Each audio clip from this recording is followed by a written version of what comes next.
I would say one thing I could have been better about was like preparing for the other stuff outside of the job. So um, getting clothes, um, figuring out like if you're working from home, your work from home setup, um, your house, if you're going to move to somewhere different, like start thinking about that. So it can be overwhelming. There's a lot of stuff to think about, but it's better to be more prepared.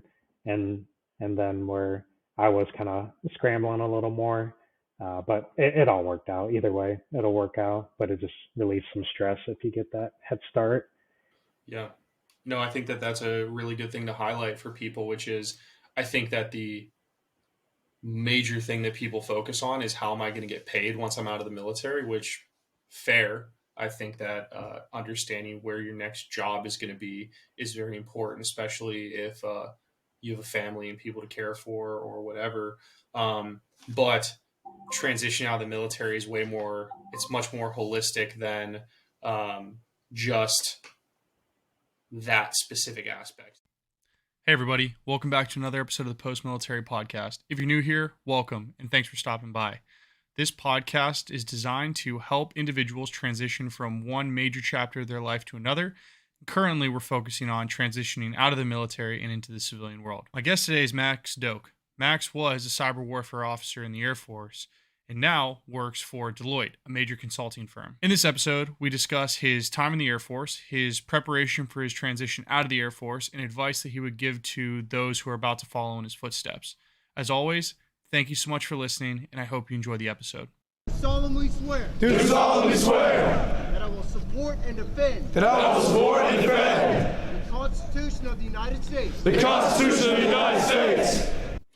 Hey, everybody. Welcome back to another episode of the Post Military Podcast. I'm your host, Billy, and today we are joined by Max Doak. Max, thanks for coming on.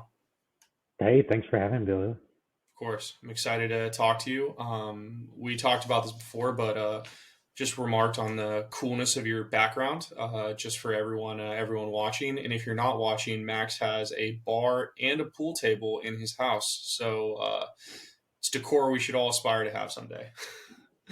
But Max, let's dive into your military career. Yeah, thanks, Billy, and thanks for the compliments. I just moved in this weekend and still unpacking a little, so it may look a little messy, That's but great. yeah, very very excited to be a homeowner now. That's awesome. Yeah, sure. For military experience, so I joined the Air Force right out of the high school.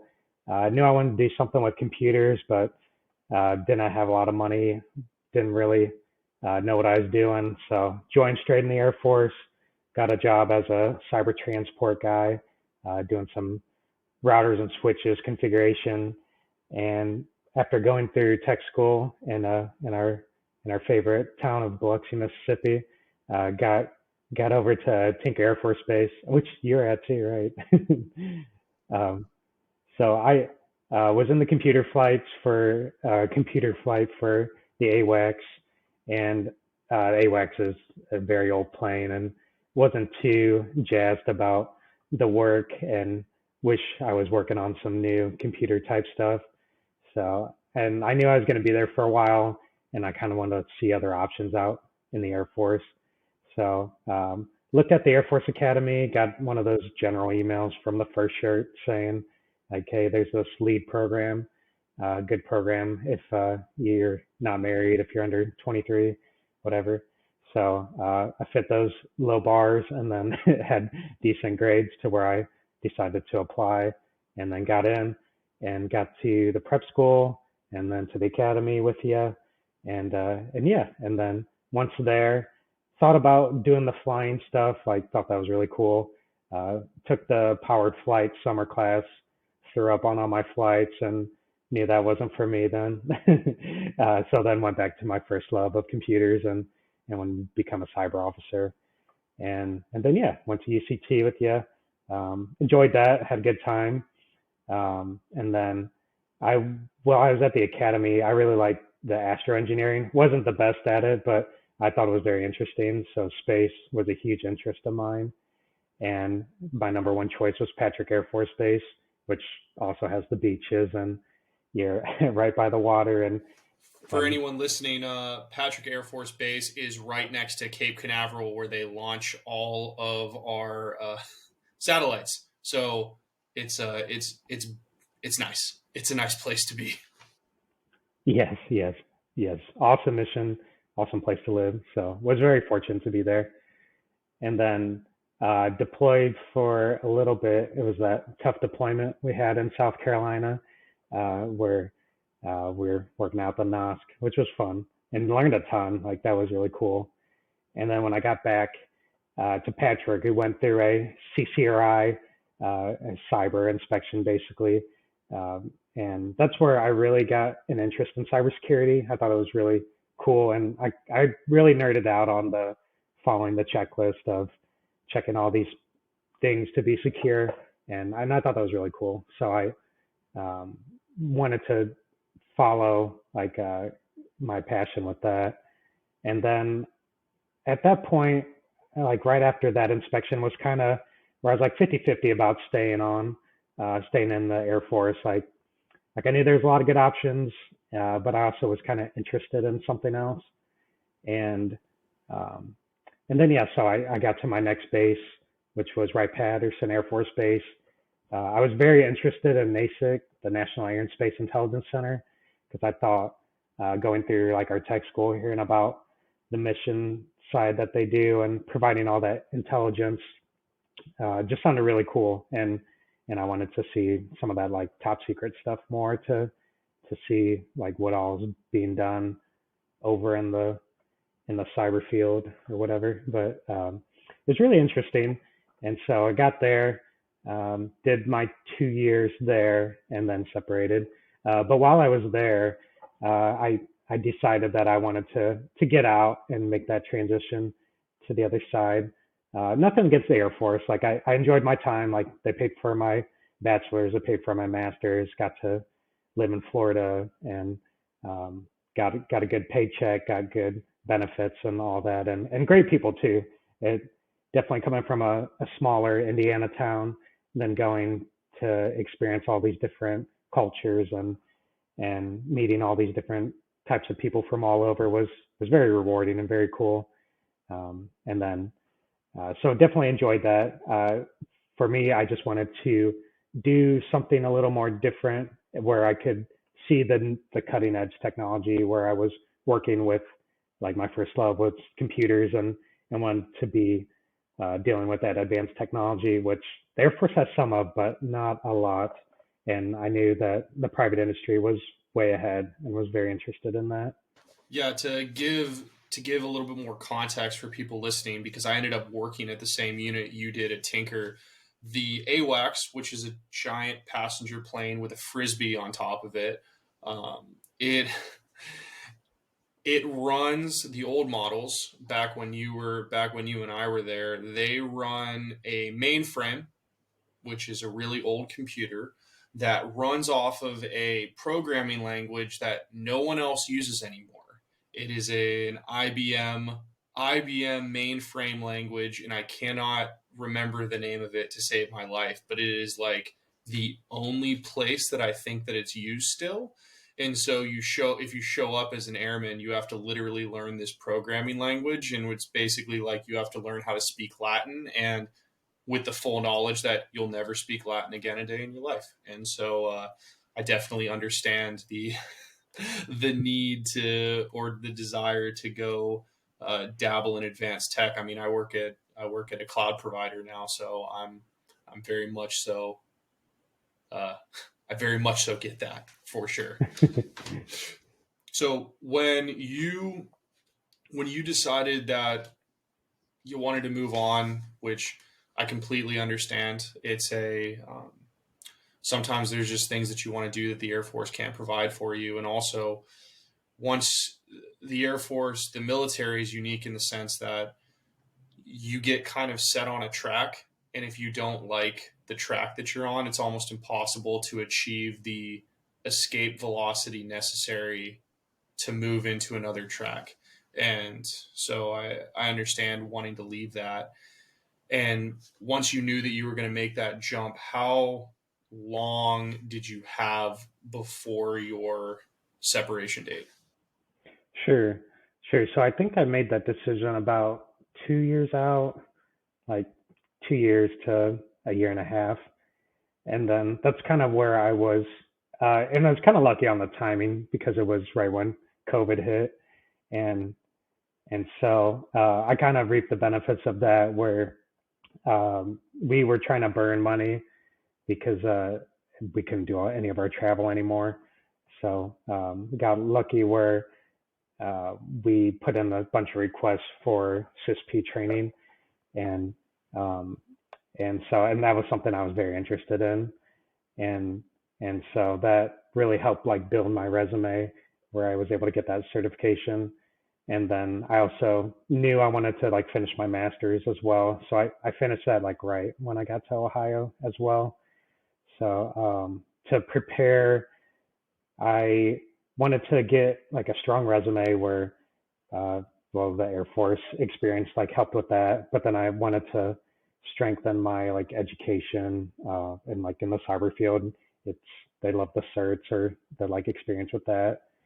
So when I was like about a year out, I had mentioned it to my commander and what I wanted to do, and then she wanted to find out like where I wanted to go. Well, at first she wanted to make sure that I was for sure about it, and definitely like talk about all the benefits of the Air Force, and like he had said, like uh, it's it's definitely great for whatever you want for your life. Like I recommend people like don't get out of the Air Force if you don't have to or you don't want to. Like there's people who have a lot of great careers and are super happy and great family environment. So I definitely have enjoyed my time there too. And then and then she said, "What do you want to do?" And I had told her about the cybersecurity side where I wanted to do uh, like audits, inspections, that kind of stuff. So then she matched me up with our communications group there, and then uh, and then they were able to find a spot for me where I was kind of a project manager for a effort. So that was good to help set that side up. And then I had heard about the Skill Bridge program, which did you do that at all or? No, I was aware of it, but it's not something that I ever I did a good enough job kind of networking that I just applied and went straight into my current role before I like didn't know skill bridge necessary. Maybe it would have been cool. Like I definitely saw the value in it, but I ended up just doing networking and evaluating my options right up until my terminal leave, and then took a took a job offer and started basically right on my terminal, and Nice. that's what I ended up doing. Oh, that's awesome. And that's Yeah, that's awesome. That worked out real well like that. yeah, yeah. I was very lucky that I was able to do that. So yeah, did you do skill bridge? I'm assuming with Deloitte. Yeah, yeah, I did. And so I don't know. I'm probably a little more anxious about planning stuff way out. So like a year out, I got my resume ready and I was trying to find a skill bridge. So I just started applying to a bunch of random places and yeah, and I got a couple of interviews. And then when they said, when can you start? And it's like, in 8 months technically, but I could do an internship earlier. And they're like, we don't really need that. I So literally I literally applied for a role as a wasn't a practice manager. It was at a smaller cybersecurity consulting firm, and I applied 9.5 months early, which I was like, I'll have it locked in. It'll be great. I'll already know exactly what I need, and I'll know exactly what I'm going to do. And then that's when I found out that, by the way, that's not how things work out here. But I definitely can resonate with the idea of, oh my gosh, I need to have something locked in a year out. And if you've never been in the military, you'll go, people don't do that. That's not how people hire. But that's not something that, if you've never transitioned out of the military and you've only ever worked in the military, it's one of those things where like, this is what it is. And so I definitely, that story resonates with me 100%. Yeah, that's funny. Yeah, and that's a good point because we get our jobs or assignment like 6 months before we're Exactly. leaving. Yeah. So yeah, that Yeah. makes sense. You're just not ready for it. So how did you, so when you were prepping for your transition, you very much so were planning. I think it's awesome that you started 2 years out because I think that most people don't. And then and a lot of stuff sneaks up on them, which if you're out there listening, prep as early as humanly possible. That's one of the biggest pieces of advice that I would give you. And it's the advice that I give most people who are thinking about transitioning. And I so we started planning early. You started diving into the certifications aspects of it because you knew you want to do cyber. Um, but what else did you do to kind of evaluate your options? Like how did you decide to go to Deloitte? Was it just one of those things where you just randomly applied to like a consulting, like you applied to a lot of consulting firms and they just were the ones that came back to you and said like skill bridge and we're down, or how did you get to that point? Yeah, yeah, no. So you set that up really nicely, and I know you didn't intend to, but there's a there's an awesome program that I found out about in TAPS, which TAPS too, like for your listeners, that you don't if you go to TAPS, you don't have to get out. Like I've got a friend who went twice and he's still in, and it's just to kind of like see, uh, like if well, it serves two purposes of like helping you when you get out, and then like letting you know this is what you need to do on the outside. uh, but anyways, they talk about hiring our heroes in that program, which is a Department of Labor program, and it's pretty cool. It's like a 3 month program where you'll apply to it, and it'll be where you want to end up working. So I was in Ohio, and I wanted to work in Ohio, but they're all over. They've got a bunch of program managers throughout. My program manager had like Indiana, Kentucky, Tennessee, and Ohio, and she was out of Fort Campbell. But when you apply for the program just through their website, and they match you up with a program manager, and then the manager like reviews your resume, then they'll interview you, and then they'll either accept you or not for the program. And if they accept you for the program, they have three different cohorts, they're called, like a winter cohort, a summer, and then a spring or fall one. and and with these cohorts, they're 3 months. You've got like a local team. I think we had about 50 people, 30 people in our area, and then there's like 200 plus across the nation. So and it keeps on growing. It sounds like, but they take your resume. The first week, you listen to a bunch of people who participate in the program. So like Booz Allen's involved, Bloomberg, um, Google, KBR. Um, they got a couple of health companies, and and it's there's a lot of people involved in it, or a lot of companies involved in it. And so they do their presentation.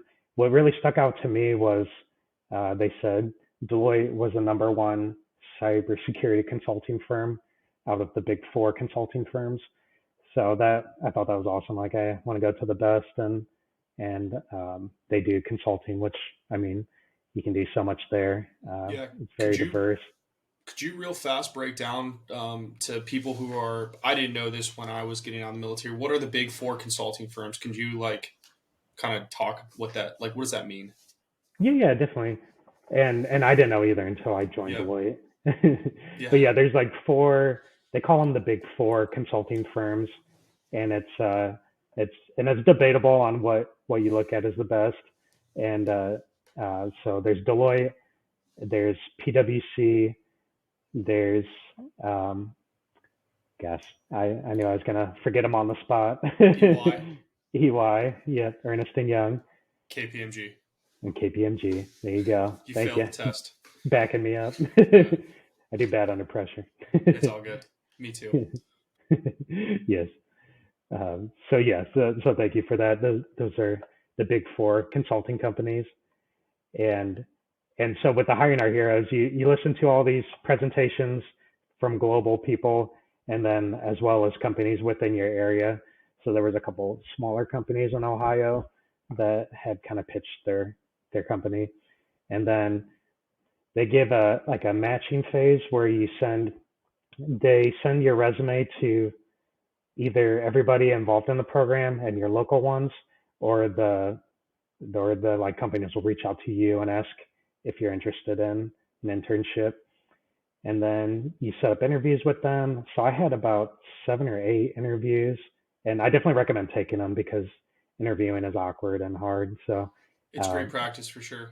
yeah, so I set up the ones that I was more interested in towards the back just to get that experience. And yeah, and then my top 3 were Deloitte, Google, and KBR. All three are great companies, and was hard to narrow it down. But what stuck out for me for Deloitte was it was close to 100% remote, which is awesome. I like working from home. An opportunity to work a lot of different programs and a lot of offices throughout if I wanted to move somewhere or go to a different office, which it doesn't matter too much because remote you can work anywhere, but it is nice to have that option. And then also that they do like government support and commercial side support. So I thought both of those industries were very interesting. And yeah, so I went with Deloitte, did 3 months there, and during my internship, and they flew us out to Colorado to shadow a project, and they also covered our training for cloud training, which was I thought was awesome. We weren't even employed by them, and they were already paying for us to get those For certs. Deloitte, was it kind of like a given that you were gonna just go straight from internship to job, or was there a interview? Like, did you have to do some kind of like second level interview? Because like at Amazon, where I work now, there's a hiring our heroes program, but you do technically have to interview a second time. You do pretty well because you literally interview with the people that you worked with. But I was just curious how that worked with Deloitte. Yeah, good question. And they did have offers about 10 weeks in, and then for like higher positions like managers, you had to go through a second interview with a principal or a partner. And so I went through a second interview, and yeah, it was good. What okay. For the interviews themselves, how did you prepare for them when you were going through like that initial hiring our heroes aspect, and then for that second round, what did you do to prep? Just because that's not something that you ever really had to do before. Yeah. So I think the TAPS was the first time where I kind of like had to like wrap my head around interviewing, and they gave some pointers. I think I practiced with a friend, and they were not cyber, so they had to. They said you're gonna be talking to an HR person, so you got to be able to translate, and not someone who's not military, not um, cyber. So that was good practice too. And then I looked at a bunch of just practice questions online, like what do you ask? And I tried to think of a couple stories. Like I think there was 5 examples that I had in the Air Force that I could tie them to a bunch of different scenarios of like name a time you dealt with a challenging person that you had to supervise, or name your like biggest accomplishment. And then so I could piece those examples to a lot of the questions. And I didn't have any crazy questions. Did you have any like interesting Amazon questions Yeah, like Google? so uh, Amazon's unique in the fact that we interview almost exclusively off of our leadership principles, which I think is a really good way to do it. And so my preparation really involved going up, looking up our leadership principles, which they're public knowledge, and then matching stories just like you did, but specifically to like leadership principles. And in the interviews, they don't go, tell me about a time that you showed customer obsession. It's going to be a question related to that. But if you're smart, you can go, that's customer obsession. And then you just pull the question out of like, I know what my scenario is. And the only thing that I would add to what you said is you really have to, it's recommended for people that you go star format. So situation, task, Oh yeah. action, and then result. So like, what was the situation? What did someone tell you to do? What did you do in response? And what was what was the result?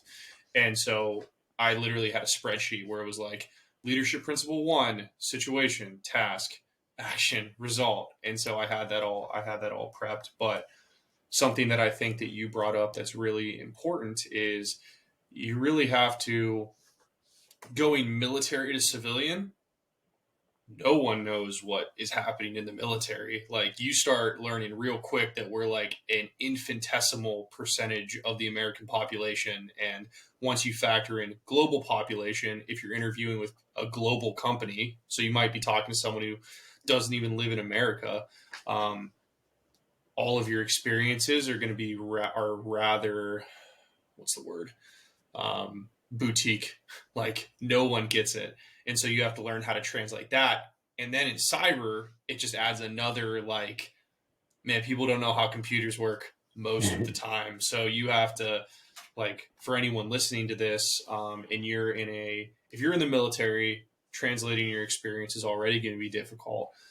And if you're in a career field that's either A, very niche to the military, so like if you're an infantry officer, if you are involved in any real kind of combat arms or something that you really can only do in the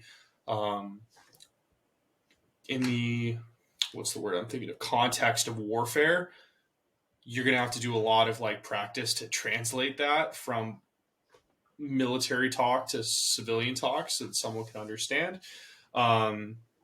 And so, yeah, like just understanding that and understanding either that military context or that combat arms context, or if you're just in a highly technical field, breaking that down for someone who might not be as technically excellent as you is a skill that really needs flexing. And we already do it when we write our OPRs and our EPRs. We just don't, which is our performance reports, but people don't really think about that. So it's great advice, and I think something really important to keep in mind.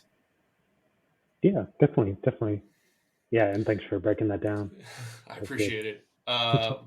So you prepped for your interviews. You did Hire No Heroes. You interviewed again as a manager, and I'm assuming they hired you as a manager at Deloitte. Yeah. Okay. Yeah. And what, before we kind of talk about what you did at Deloitte, I would love to get your take on, for people who are preparing to transition, what would you say are the things that you felt like you did really well, like them from a mechanics perspective? Like, what did you do well, and what did you do really bad in your transition? Like, what, kind of answer that however you want, but yeah, what would you recommend people do to follow in your footsteps, and what would you say, like, do not do this? Yeah. No, that's good. It made me think of, I think when you were talking earlier about you did a really good job networking. That's something that I I like to kind of, I'm pretty introverted, but I do like to talk to people one on one and getting to know their story and hearing from them. And um, it's funny with my second interview, because I'd never heard of Deloitte until I was at Patrick, and we had a contract with them, and inside the comm squad, the communication squadron. So I went and I would like just talk with the guys and kind of hear what they're doing, and I thought, well, this is pretty cool, what they're doing, what they're using. And so I would just like talk with those guys, and I just thought it was a person's last name, Deloitte. I didn't realize it was a company. I thought it was some sort of small business, and then looked into it later. But uh, just like talking with him was really cool. Um, and then in my interview, I like had brought that up too, where I first heard about them. And then on my second interview, I found out later when I caught up with that guy because I was like, hey, I'm gonna be like working for the same company. He's like, oh yeah, I've wondered about you because I had like one of the partners reach out to me uh, and he said that he was interviewing me and like asked about him for like a reference and he's like, yeah, and I thought I gave you a good reference and I was like, oh well, I never would have thought that would have happened. So you never know who knows who and who's going to like who's going to come back up in your life. And that was back in 2018, and yeah, my interview was 2021. So always good to like keep those relationships and talk to people. And that was something I tried to. I heard LinkedIn you have to be strong about, and so I tried to I connect with people and talk with people and try to hear like you're doing this podcast, which is awesome. And I am like the same where I had a lot of people I reached out to and I wanted to help. So or I asked for help and advice, and so I want to do the same. And I've had a couple people reach out and I love taking the time to talk and share advice and what I did. Um, and so yeah, never be afraid to reach out to someone and ask for some time to talk. Yeah.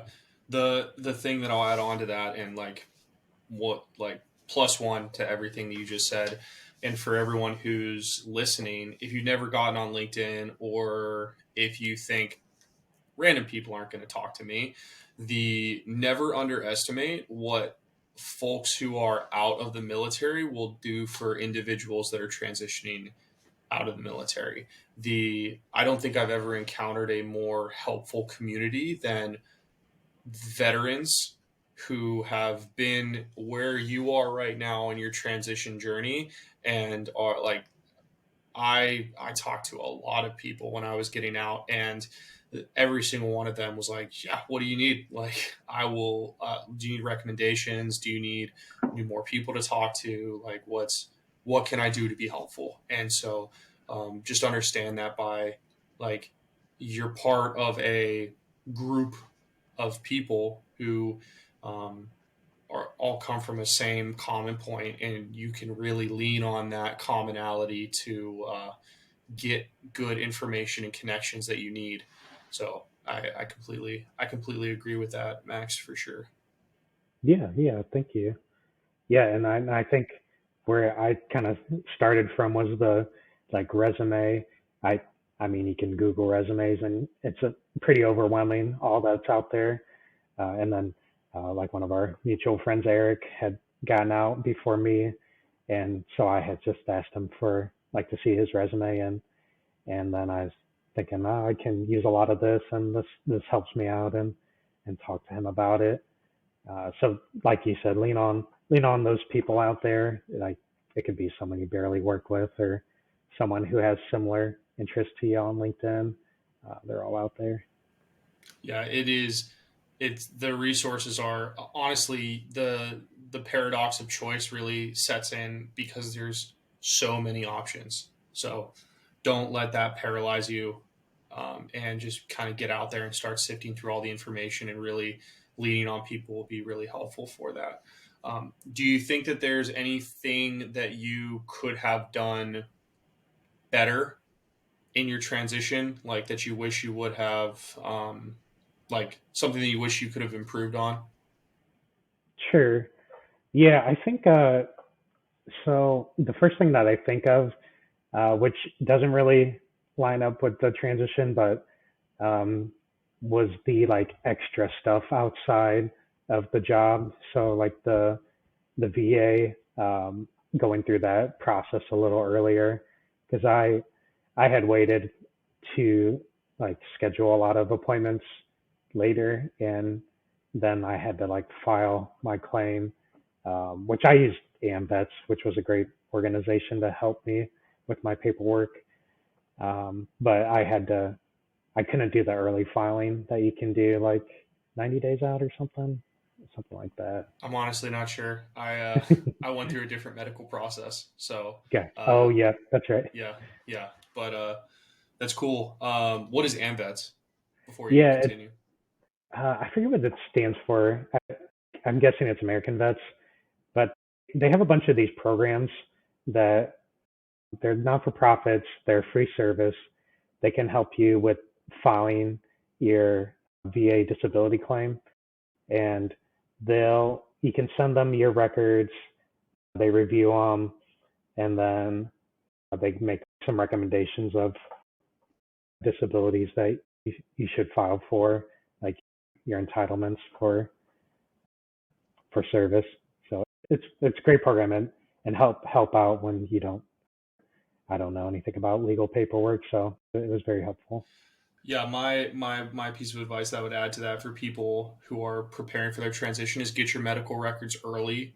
And if you're using a nonprofit like AMVETS, get them that paperwork really early, because if you're missing things that are in your medical records that you know have happened to you, you need to get seen and get that on your medical records so that you can then submit that to the VA.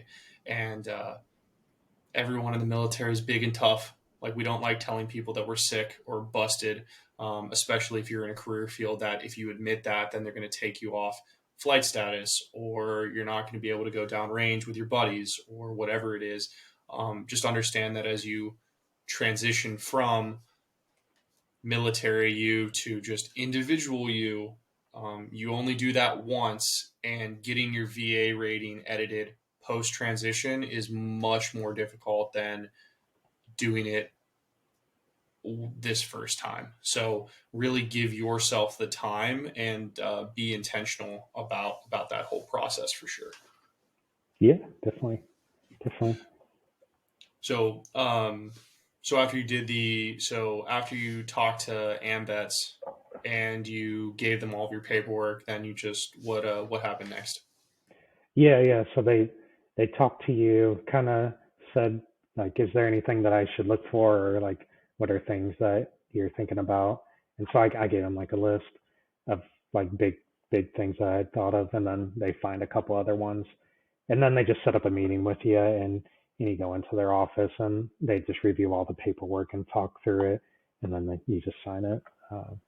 So it probably would have taken me many hours to put that together, like taxes that I should be doing soon, but they help make that a little easier on you, and it's free, like you mentioned too. So that's really nice.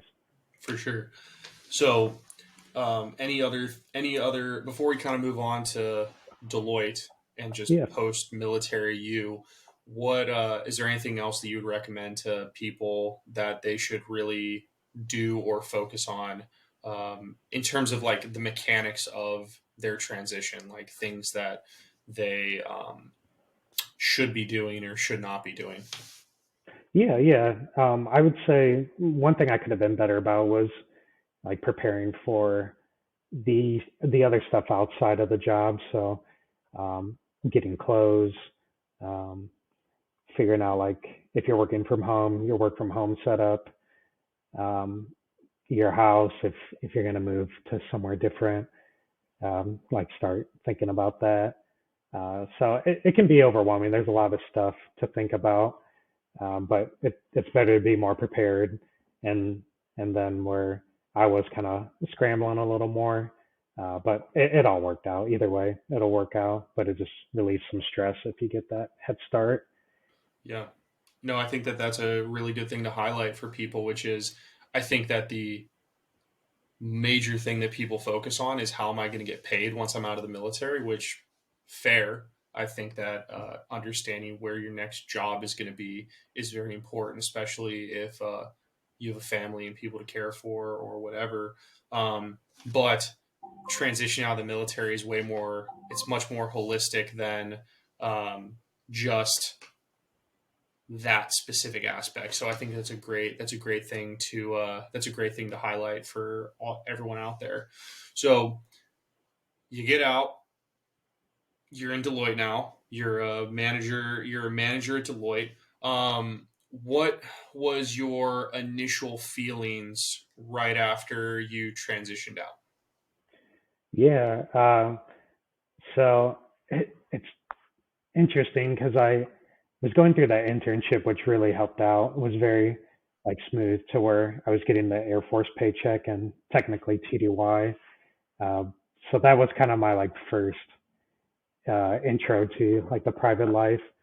And I think what was funny was since military were like so punctual and 5 minutes early or late, what's funny, like I would show up to a couple meetings, like even like 5 minutes or 2 minutes early, and no one would be there in these Zoom meetings. And then there was like someone high up who would go in there early too. And he's like, "Oh, hey, like like nobody's usually here." So that was funny to see. So adjusting to that, and unfortunately, I have adjusted to where I'm showing up more on time or 1 minute after, but still close enough. Uh, uh, that, and then just kind of, I'm trying to think of what else was a little difficult or interesting. Um, I think it was just like the virtual side where you didn't have like a supervisor. Yeah, and we don't have really like supervisors at Deloitte. We have like a coach who is kind of like your supervisor, but they more just help you out with your career and help represent you for bonuses or promotion. Uh, but they do have your program manager, which is kind of like where I'm sitting, where I'm on a project and there's a couple consultants and senior consultants that I have responsibility for and provide that guidance. So yeah. What's it like? How was it, or and how is it for you? Well, first, how many years were you in the military before you got out? Yeah, so years that count were like 8 years, and then with the academy and those in between is 12. So I went to high school in 2009, and then wore the uniform that whole time until 2022. Yeah. What was it like for you after 12 years of being ingrained in the military system, going to an organization that where the leadership structure is significantly less defined, and there, I mean, I'm a consultant now as well, so I understand like the lines of command are very hazy in the best of times. And so what was it like adjusting for that specific aspect of like military to now for you? Yeah, good question. It was interesting, and I definitely leaned on with that internship I had with people who started a little earlier than me.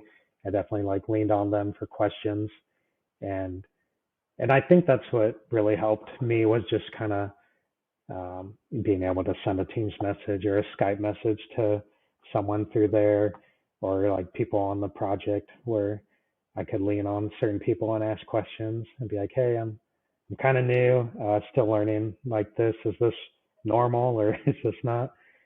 So yeah, don't be afraid to ask questions. And I'd rather find out early instead of a couple months later when they're like, well, why didn't you figure that out earlier? Oh, I completely understand, and yeah, it's definitely better to ask all of your questions early and learn learn as much as you can, learn as much as you can up front.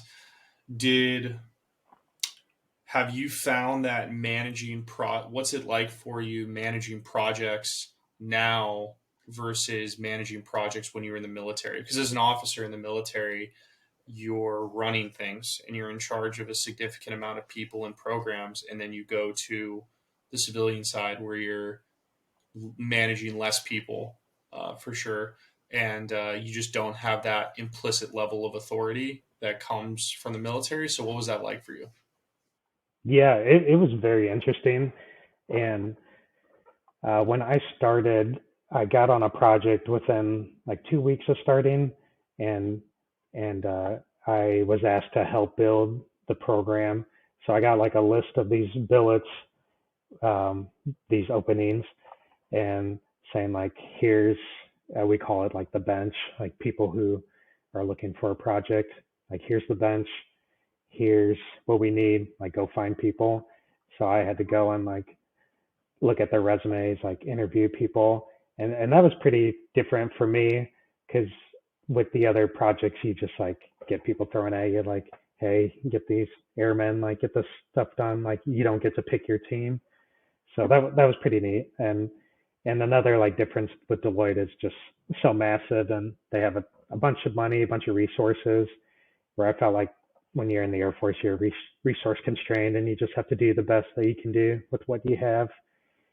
Which I mean, at times you do with Deloitte as well, but they also have a lot more resources and a lot more money, and you have that kind of standard that you have to, because the customer bought something and they're paying a lot of money, so they want you to produce the best result. So I felt like you could do some stuff in the Air Force and then pass, be like, yeah, it doesn't care. Like, yeah, that'll work. Like on the private side, you have to do you have to do like a polished job, or you have to be very client friendly, like you had said. Not that I was client mean, but you just gotta be able to sell it.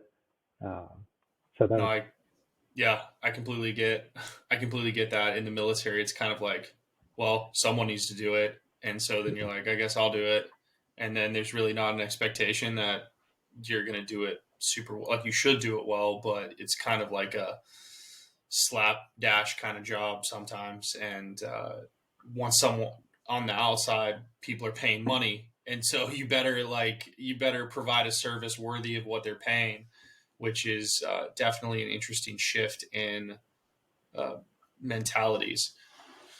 When you got out of the military, what was that after 12 years of service? What was it like emotionally for you to separate, kind of like, you gave 12 years of your life to this thing, and then all of a sudden it's like, congrats, you're Max the guy now. What was that like for you?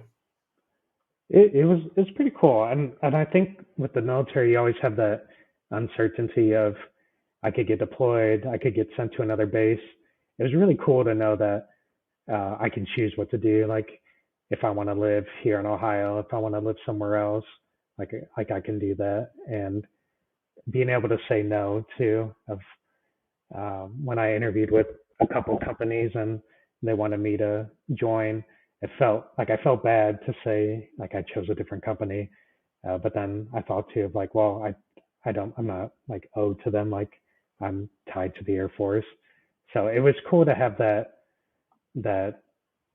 kind of like relief that you're not tied to something that you can choose, and you're not um, like you were saying about being pigeonholed into like a plane. So that was kind of cool. And then um, what else? And then I would say for I had like a something medical I had to take care of when I got out, and so it was kind of cool to like choose which where you want to get that done, and then kind of like the same where they have to like have very high ratings for their selling their services to us. So like I had a really good experience on the outside, and everybody was super friendly and got stuff really quick. Where I felt like the military, where you kind of have to wait a month to get something scheduled and a month to get something delivered to you. So it was a different experience, but yeah, it was nice. That's awesome. So you would say that the freedom of choice was the thing that you felt the most when you were, like, immediately after separating from the military. Yeah, yeah, and I overthink things a lot too. So it was nice to not like think, well, hey, I could be deployed, so maybe I shouldn't look at going on a trip in a couple months. Um, yeah, yeah, It's definitely nice. I think that there's a really interesting duality to what you're talking about, in the sense that some people really hate the military because so much of your life is kind of out of your control. And I would say that there's other people, though, that look at that as like, that's very freeing, in the sense that I never actually have to make any decisions, and all the decisions that are made for me, like, if they're not my fault. If they turn out great, then that's great. But if they turn out poorly, then it's like, well, I didn't make this decision, so it's not on me. And I think it's really interesting that you bring up, like, how awesome that freedom of choice is, because for me, I think that freedom of choice was like the scariest part, because I was like, it was really kind of tight to just be handed a decision, and then I just have to adjust to whatever was given to me. versus when I got out. And then it's like, my wife is still in the military. And so, like, for me, I really like the fact that I don't have to choose where I live yet. Because if someone said, you're out, now you have to pick, I'd be like, I don't know. Like, I don't know where I have to pick. So that's that's been really, really, really nice for me. But that's cool. That's cool to have somebody with that basically the exact opposite feeling uh, post transition, which is awesome. Um, how do you feel like your identity has changed since you've exited the military? I know it's only been like a year for you. It's only been a year for me as well. So we're in very similar boats. But how do you feel like your identity is like Captain Doak has changed to like now that you're just out? What does that look like for you? Yeah, yeah. So it's funny where I went to a promotion ceremony, I think. Yeah, a promotion ceremony for a friend, and like ran into some people, and they're like, "Oh yeah, you look like so much more like rested and like happy."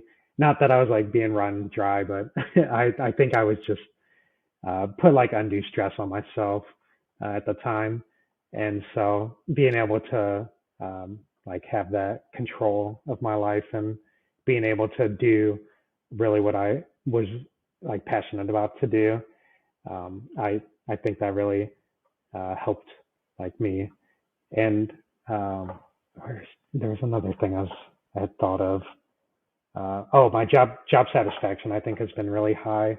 Like we're like the client that we're working for is at a very high level in the DoD, and so being able to like work with those top like top lawmakers or people who are have a lot of impact on things that can happen is pretty neat. So I get a lot of like job satisfaction where if I was working 60 hours, um, putting together some deliverables for the client and knowing that that's going to be very impactful is pretty rewarding, and like seeing them happy. Where if I had to work 50 hours or 60 hours putting like some, I don't know, stuff together on the Air Force side that I didn't see like a purpose for, I would be a little more discouraged. So that was cool. And I think another thing that really was awesome was I felt like I was a high achiever. Like I got a CGO of the year for the wing when I was at Patrick, and I would get some of those like CGO awards, which was cool. And you get like a day pass, or you get like a trophy or something, which is awesome.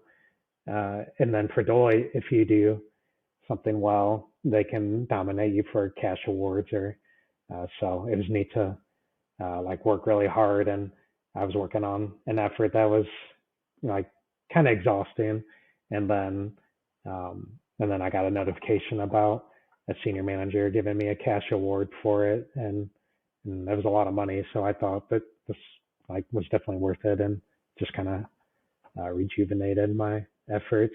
So that was neat to see that, which I still have the awards, and now I've got the space to display them. So I do like them, and they're neat. But like money is also neat too. For your for your transition overall, would you say that, I mean, it really sounds like it's been an overall positive experience for you, which is fantastic. Um, do you have there been any real have there been any like negatives that you didn't think would occur that you're like, man, like I was not expecting to feel that way? If not, that's awesome, and congratulations on your wonderful transition. I was just I'm very curious, like, because there are things that have popped up for me that I was not expecting, uh, for sure. And so I would love to know if you've experienced anything like that yourself. Yeah, definitely. I would say the like transitioning, not having that kind of like family feel with the military of like everybody's in this together, and you get like a sponsor, um, you get that like kind of like welcome, and you get that like first sergeant who's looking out for you. So having that like close like community to go into um, the virtual world and working like where it's just yourself and your cat that jumps on jumps The on your keyboard. lap in a meeting. Yeah. It's different where I can connect with people on Zoom, but you don't have that like home base where my project is supporting like the client in DC, and we have a home office here where I have been able to go like in the office, and we have different work from office days and can connect.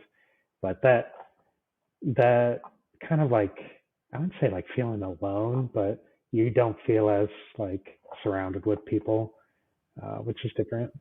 Yeah, the military. We'll go into the military like has this built-in community for sure. Um, but I remembered what I was going to ask you. Do you think that do you think it's helpful that your client is still military facing? Like, do you think your job satisfaction would be different if you were working for like, I don't know, some random company that's just worried about like pushing profit? Yeah, yeah. No, it was a very good question, and I've thought about that before too.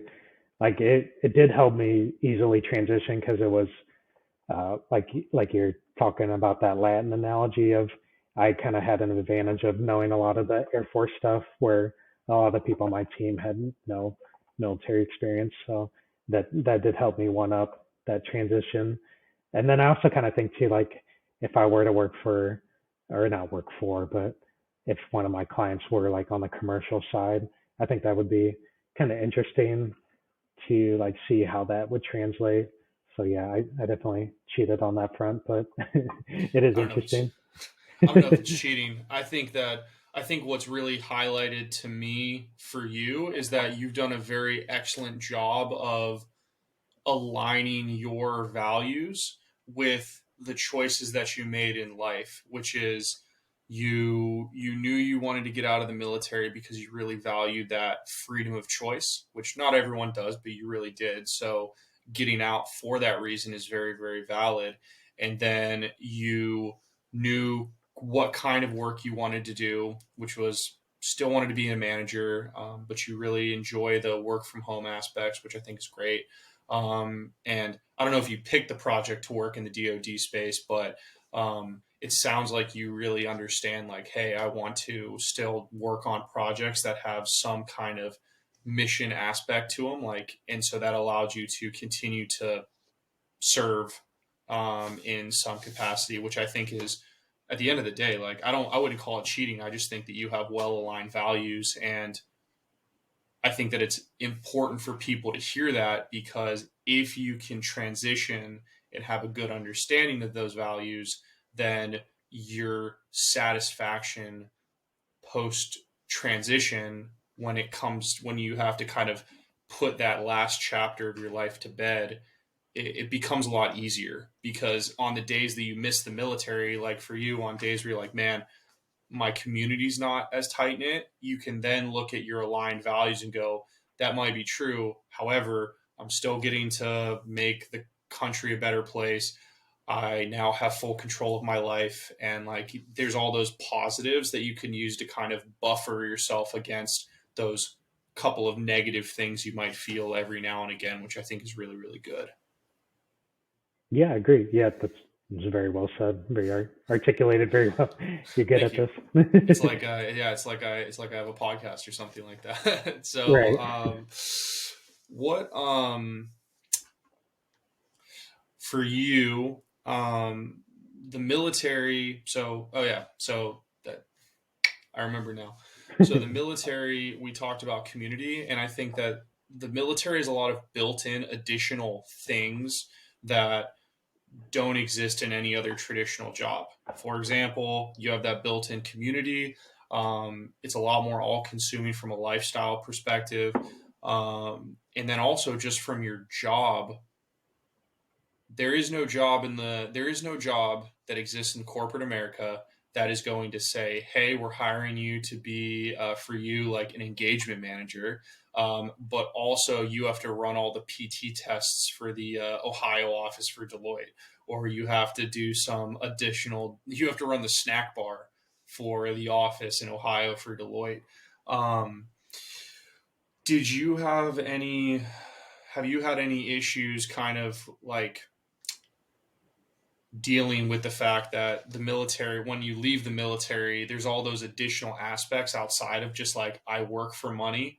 Um, like, have you had to grapple with any of that, or has that been a pretty relatively easy thing for you to kind of adjust to? Sure, sure. So I don't know if I'll answer that perfectly, but there is, um, I like how you put it of like you have to do this stuff. We do have a bunch of different firm initiatives, they're called, where uh, like you can do it for to like bring money into the company, like writing proposals or doing like writing white papers or doing certain things that don't directly bring in money, but they like can set the company up for that, which is cool. And then they also have these other efforts where they're kind of like DEI, diversity, equity, inclusion. So we have a veterans group locally and then like nationwide as well, where that's just like a community to help bring in, to help veterans who are here and then also like help recruit veterans and then as well as community relations. Um, so we did like REITs across America, it's called, where you donate money to this organization, and then for all the money they get, they get REITs for veterans or and for um, I'm thinking of the holiday. I think it's REIT Day. They'll go out and place the REITs at those different grave sites, which is pretty cool. So we got involved in that, and I did uh, this I had a lot of fun with was we had a local recruiting event that was sponsored by Hiring Our Heroes, and it was at Wright Patterson. So I worked with our local office to get like a sign and business cards and get a little booth set up to where we could get our name out there in the community. And then for me, like talk to veterans about my experience and how I went through Hiring Our Heroes program. And so that was pretty rewarding.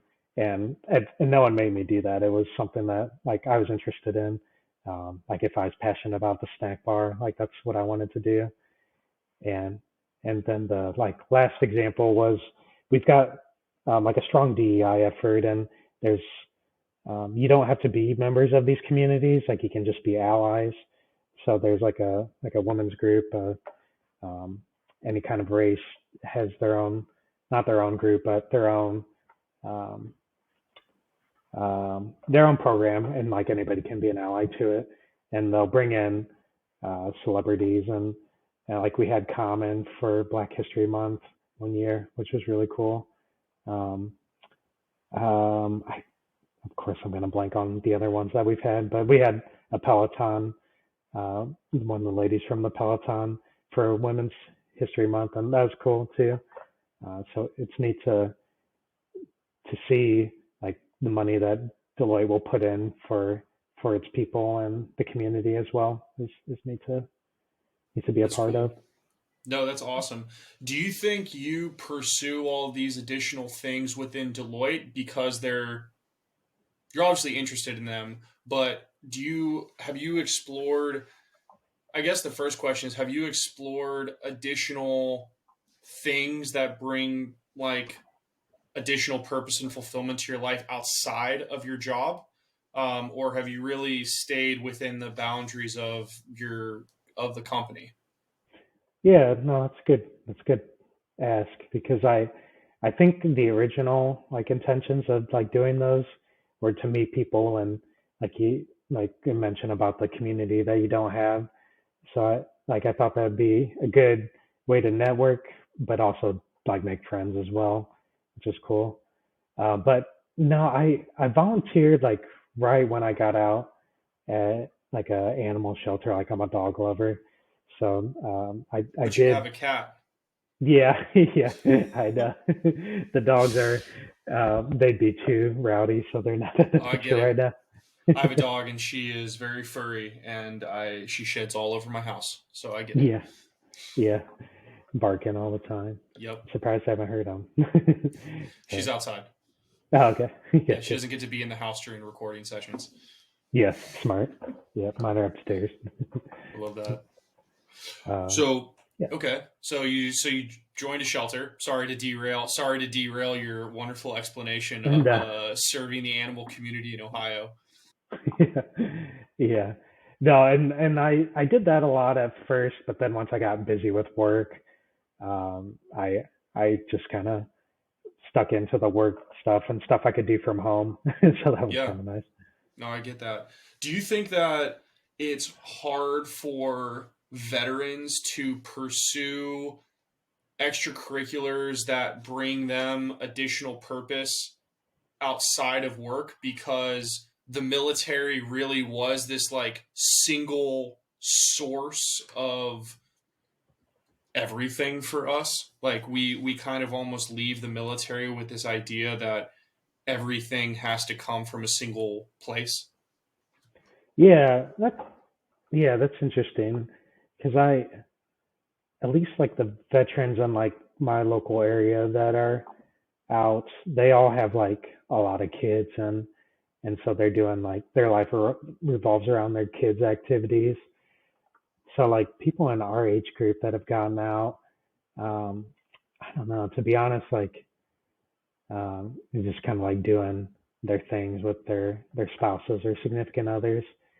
So I haven't really like thought about that or like gone down those holes. But yeah, how about you though? Have you done anything I'm like that? still, I mean, part of the reason why I started this podcast is kind of an exploration of that.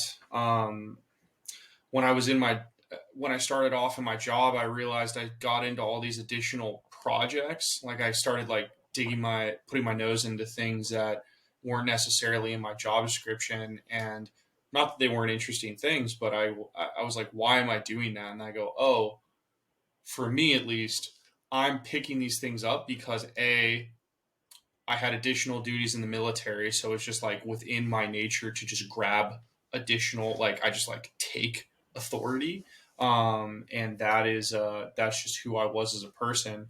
But also, then once I realized that that's kind of who I was, I thought, okay, well, why am I doing it in my job? And then I thought, oh, because I've never been in a place in my life where I wasn't doing that. Like the military was the only thing. Like if I wanted additional projects, I got additional projects in the military. And like CGOC, which if you're unfamiliar with CGOC, it's a company grade officer club. So basically, like you, um, you basically run events for folks on the base that are in the same rank structure as you, so that people your age can like hang out and get community. Like that's cool, but it's also not related to my job, but it is related to the military. Or I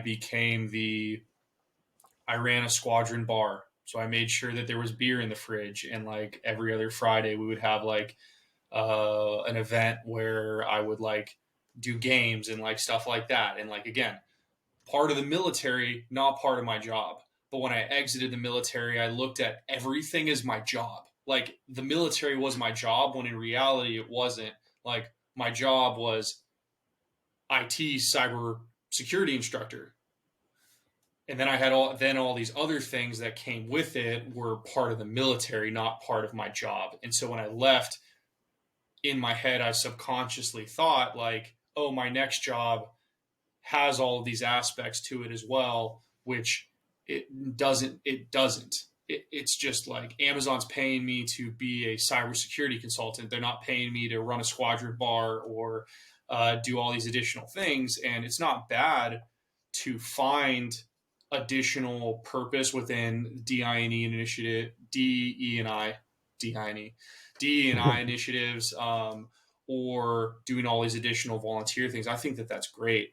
Um, I just my working thesis, which I love talking to people like yourself on this podcast, is in the military, it's hard for us to view or find additional things to bring purpose in our life outside of work, because we automatically viewed all the things we did in the military as just part of our job outside of family, because like the family stuff happens whether you're in the military or not. But that's just my thoughts, and I would love to hear what you think now that you know what I think. Yeah, I agree. That's a really very cool insight because I had never like thought of it like that. That that well, you phrased it a lot better. But doing those things that you have to do, and then you kind of like that kind of makes you who you are as whatever you are, officer enlisted, and then being able to do that yourself on the outside, you kind of like gravitate towards that one source, like you're saying, and just trying to like fit in or do a good job, where you can now do that in the community if you want to. And so I am pretty like one of the reasons I chose this location was there's a like a community center. So I thought that would be a great way to meet people locally, not just like people job wise. So that I'm definitely looking forward to that.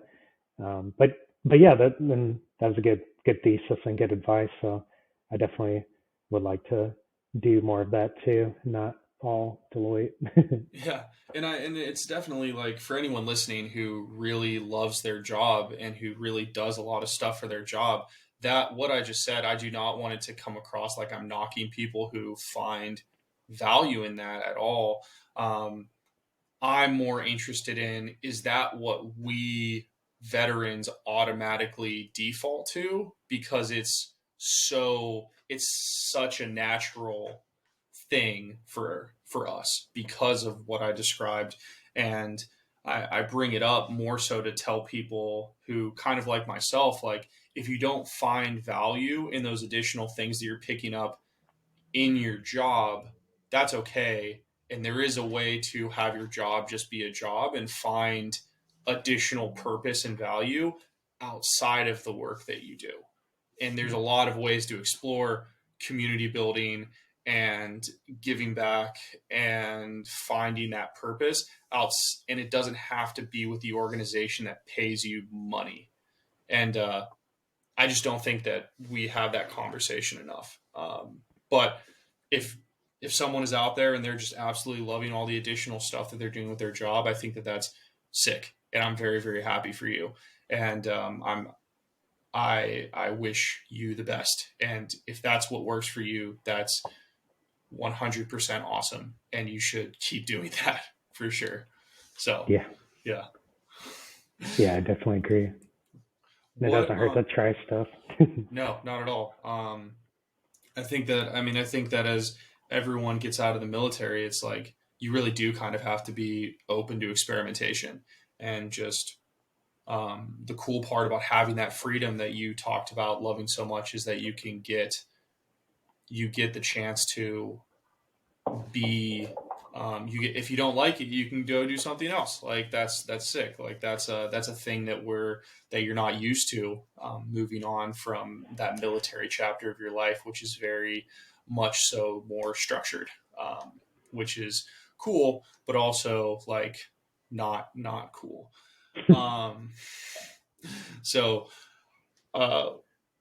besides the community center that you're really interested in getting involved with, what other ways have you tried to, besides the community center and like the additional things that you've done in Deloitte, what are ways that you've kind of maintained your support group, and kind of your community, whether it's local or just like global? Like, how have you maintained your community to kind of build that support system for yourself? Yeah. So it's nice that being in Ohio, it's where I'm at now is like 2 hours from my hometown, and then about an hour from family in Cincinnati. So that family support's been nice to be able to travel for different things. And then yeah, maintaining kind of like friendships from like the other bases I had with whether it's text messages or messenger, and sending random funny memes or pictures to each other is always fun.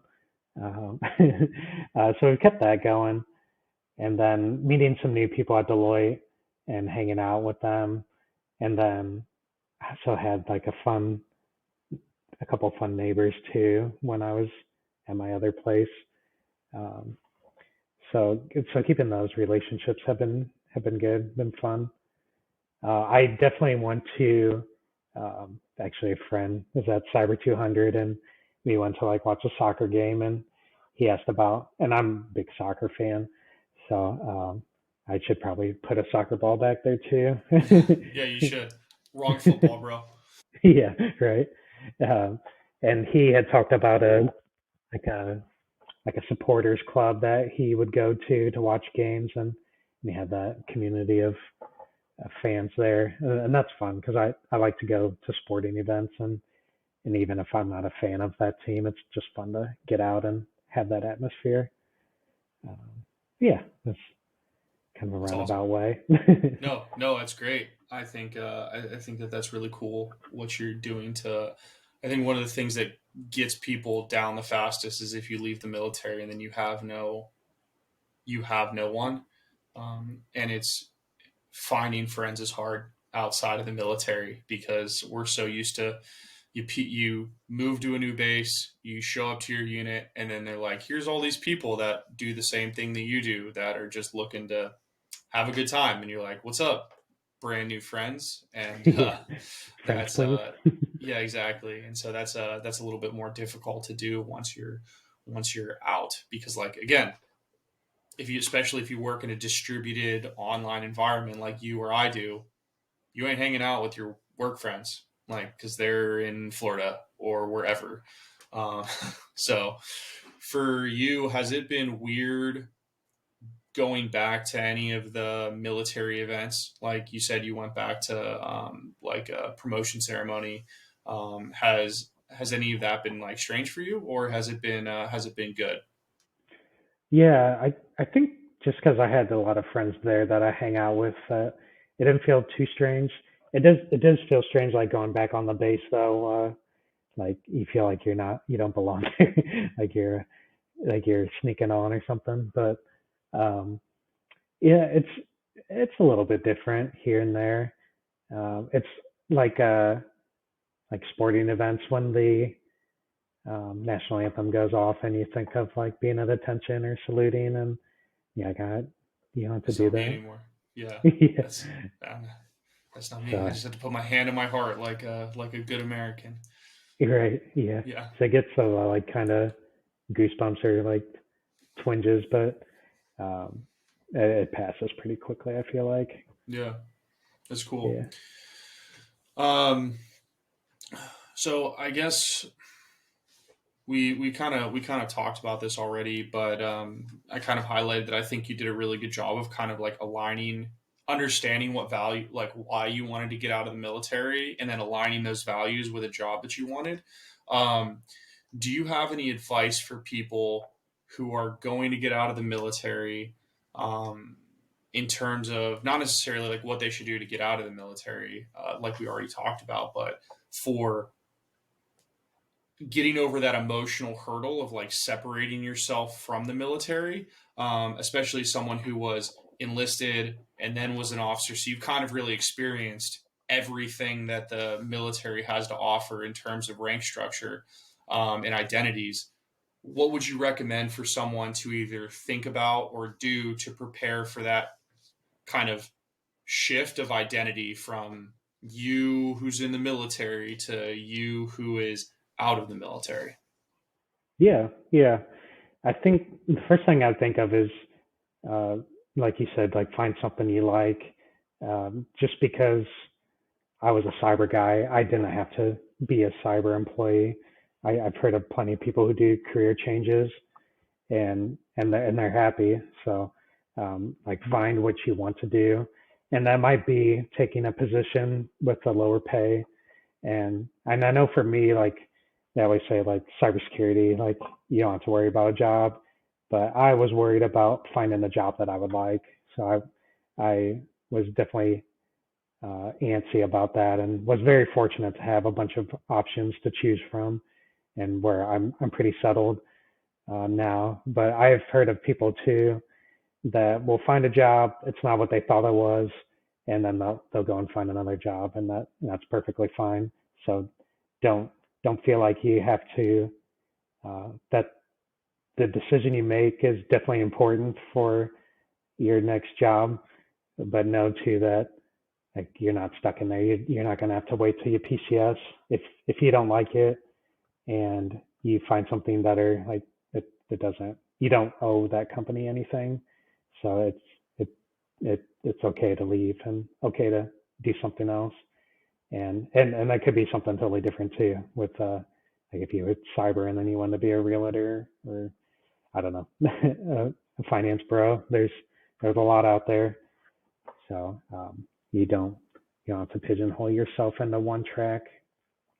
No, and a great way to kind of dig into whether or not you might want to make that career change is, like we already said, network with people who are doing that job and talk to them about it. See what they like, see what they don't like, and that will be a wonderful benefit.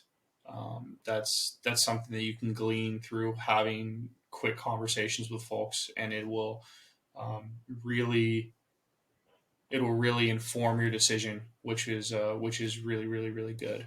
So yeah, awesome. Well, Yeah. Max, thanks so much for taking the time, man. It's been a real pleasure to have you on. Thank you so much for all the insight. Actually, where in Ohio are you? I don't think I asked. Yeah. So I'm in Dayton, Ohio. My house is just um, bad directions east of Dayton. So it's like a 20-minute drive to downtown for me. Yeah, Yeah. I wait, which like suburb do you live in? Yeah. Beaver Creek Township. Yeah, I was I went to high school at Xenia. Oh, So okay. Dang. yeah, It's like right down the road. yeah, dude, you live in the nice neighborhood. You live in the nice area though. Beaver Creek's bougie. Yeah. Can't you tell? No. Yeah. I mean, listen, like it makes sense now. People in Beaver Creek definitely have pool tables in their house. Like Yeah. I get that. That's The that's rule. awesome, man. Well, thanks again for being on. Go eat some Skyline chili for me. Yeah. Maybe get some Grater's ice cream while you're at it. But it's been great. And for all of you out there listening, if what Max has said has really resonated with you, if you're interested in Deloitte, hiring our heroes, or anything like that, feel free to reach out to him. His LinkedIn will be in the description of the um, YouTube video. So feel free to reach out to him to pick his brain further if that's something you're interested in. Thank you all for listening, and we'll catch you guys on the next episode of the Post Military Podcast. See you, everybody. Peace.